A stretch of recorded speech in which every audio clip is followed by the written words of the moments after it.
மொத்தமாக நம்ம பரலோகத்தை சேரக்கூடிய அந்த நாள் வரைக்கும் ஆண்டவனை நடத்திகிட்டே இருப்பார்.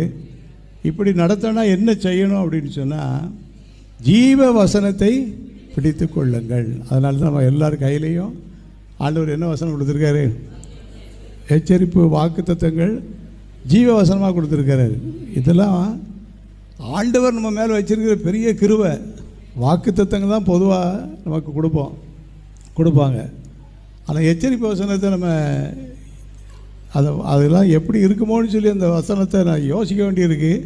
ஆனால் சரியாக எல்லாரையும் ஆண்டவர் வழி நடத்திட்டு இருக்காரு.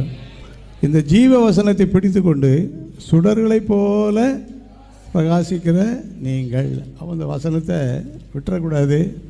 அந்த வசனம் என்ன ஏது அப்படிங்கிறது நம்ம தெளிவாக ஜெபம் பண்ணி தியானம் பண்ணுவோம். கர்த்தர் ஆசீர்வதிப்பார். ஜீவ வசனத்தை பிடித்து கொண்டு சுடர்களைப் போல பிரகாசித்தவங்க பைபிளில் நிறைய பேர் இருக்காங்க.